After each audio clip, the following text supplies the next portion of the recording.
So basically, if a movie has Zendaya in it, we're just going to have it here today. Like, name that Zendaya movie. She's having a good year. It is July. I don't know how we got here, but we did. But it's a good opportunity for us to take a look back at the films we have loved the most in the first half of 2024. We're going to have a little bit of overlap here, but hopefully we'll have some different choices for you too. And all of our full reviews of these films are available on our YouTube channel, and we'll have links to those down in the description. Unless Alonso's got a wild card for me. Actually, I have a couple that we didn't review yet. So wild cards. They were very tiny, and I did them for like Linoleum Knife or whatever. But with any luck, you'll get to catch up with them by the end of the year when we do our voting and stuff. But yeah, I have a few non-breakfast all day titles. All right. Well, we'll have links to some. I have promised inappropriately here links to some things, and we're thrilled to have you here. If you've not yet subscribed, we'd love to have you. We have reached our summertime goal of 30,000 subscribers much faster than I thought we would. So thanks so much to all of you for hanging out with us. We'd love to keep it going all summer long. Alonso, what is your first pick for the best of the year so far? So we're going alphabetical, and we each picked our top 5, even though there were already so many choices in the year so far. So my first alphabetical choice today is Challengers. This is a game about winning the points that matter. I don't need to play mind games with you. From Luca Guadagnino, the very horny love triangle Tennis Tale. Yeah. So why do you love this so much? This is a movie where I think I mentioned this in our review. I walked in thinking, why is this being released in IMAX? And I left saying, I got to see this again in IMAX. And I did. And I'm glad I did. I just love the way that this movie is, first of all, it's a great yarn. It's a great story. It's these, you're plopped in the middle of the action, and then you get these flashbacks and you learn who these characters are and why they're here and what brought them to this moment and what this moment means to each of them. And I found all that really fascinating. And then on top of it, just the whiz-bang cinematography and editing and the thrill and adrenaline of all of the sports stuff.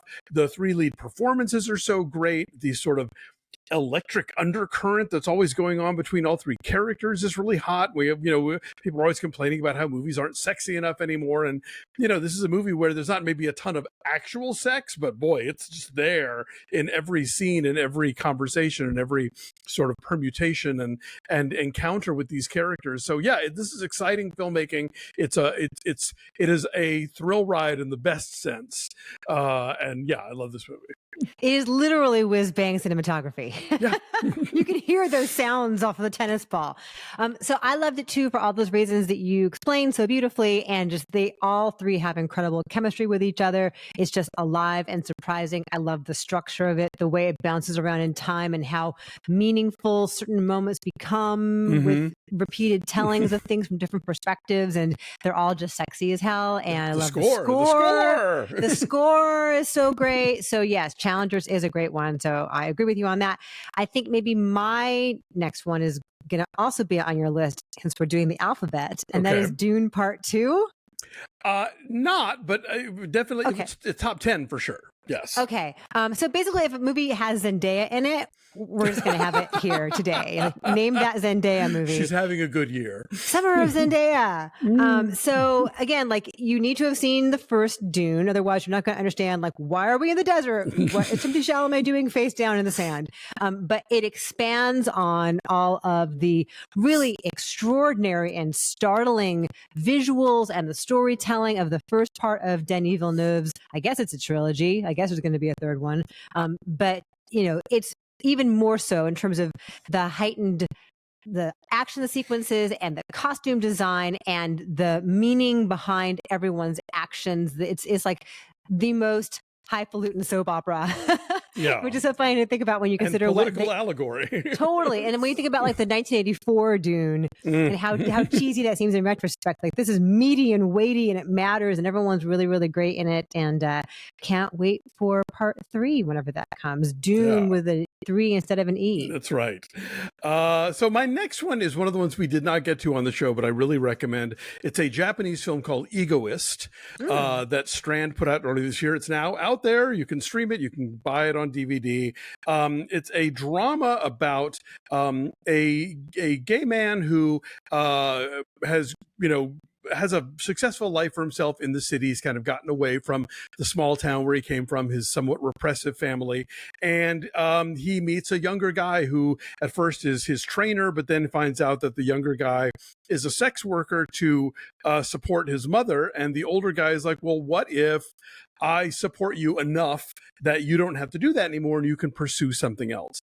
And you think you know where this is going to go, and you think you know what kind of drama this is going to be, but it is constantly upending expectations, and it winds up being this really sort of beautiful meditation on what it means to have family and what it means to care about other people and take care of other people. And it's just so beautifully put together. Ryohei Suzuki plays the lead, and it's just one of my favorite performances this year. It's from filmmaker Daishi Matsunaga, sorry. And yeah, it very much went under the radar this year, but be on the lookout for it. Egoist, I really loved it. Good to know. I had not even heard of that film. Yeah, so very, very small release in LA. Now I want to watch it. I know my next one's on your list, and that is Robot Dreams. Yeah.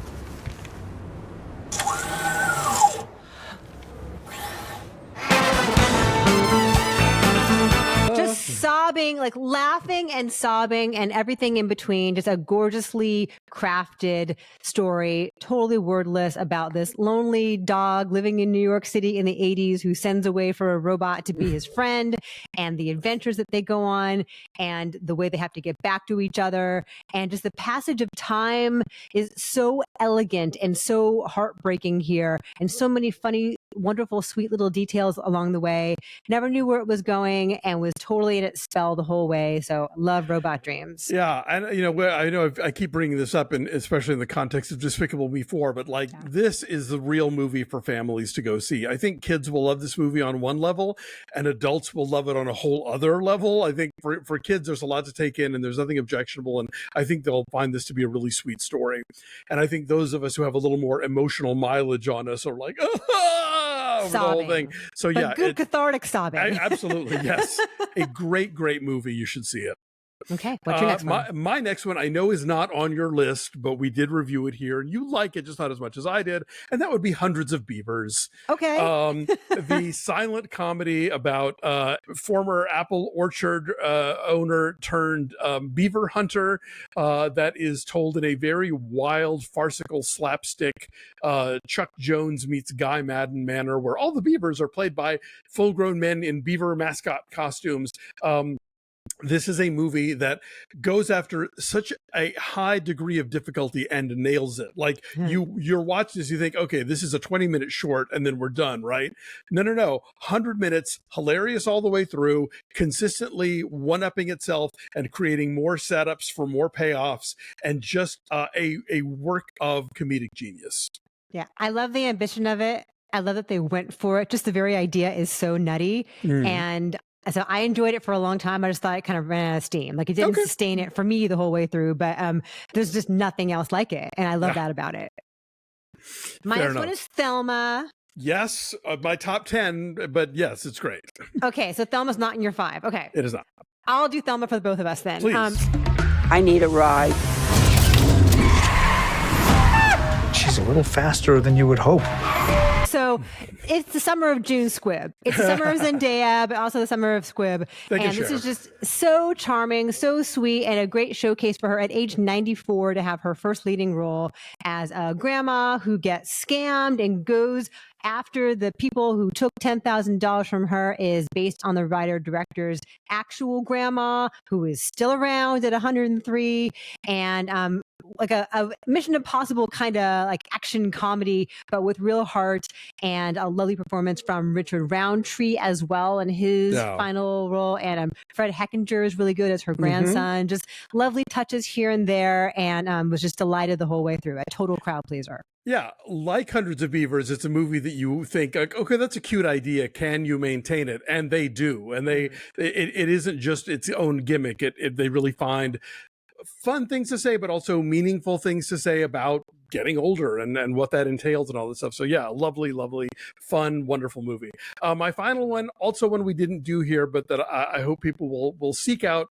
It is allegedly the final film from legendary director Ken Loach, and it's called The Old Oak, and it's about a small industrial town in England where, since the mines closed, everybody's unemployed. There's not a lot of opportunities. There's a lot of bitterness, and a family of refugees come to live there, which some of the populace are not thrilled about, but other ones are more welcoming. And one of the refugee, there's a teen daughter who's a photographer, and she makes friends with this older guy who owns the pub, the Old Oak. And the two of them try to build a sense of community that resembles the one that the miners had with each other during the strikes in the 80s, when they would make meals and come together and sort of like face this common enemy together and band, build community to get through tough times. And they sort of try to make that same thing happen again. And it's beautiful and provocative and heartbreaking. And it's everything that Ken Loach does so well when he's talking about, the potential of humanity and how rarely we, meet that challenge, and about how, we are so often pitted against each other when the real enemy is the people above us, holding the purse strings. So I who knows? Directors always like to say it's their last movie, then they decide to make another one. But whether or not it's his final film, he'd be going out on a bang if it is. The Old Oak. Cool. I want to watch that too. I've heard it was great. And then my last one is We Grown Now. Do you have that one? It would be top 20, yes. Okay. It don't matter how old you are, how much money you got, how big or tall, or small. So I was just blown away by just the visual poetry of this story. These two kids who are growing up in the projects in South Side Chicago in the 1990s. And it's like dreamlike, but also gritty and grounded in reality. And every shot is just masterfully framed. And there's a gorgeous kind of possibility to it, even within the poverty in which they live, as what happens when one of the kids is about to move to the suburbs, and what sort of tolls that take on their friendship. And both kids are very good in it. And I just thought it was a gorgeous slice of life. We've gotten lots of comments from folks on our review about, like, I also was a Black kid growing up in Chicago in the 90s, and this really nails what it was like at that time. And so I just thought it was a lovely film and a heartbreaking film too. Cool. Well, I love your list. Thank you. I like yours too. I like that you picked things we haven't talked about yet. So I've had some homework to do. Great. What have you loved this year so far? Let us know. We always love hearing about your opinions too. And we will definitely do a best of the year at the end of the year. Those are always fun too.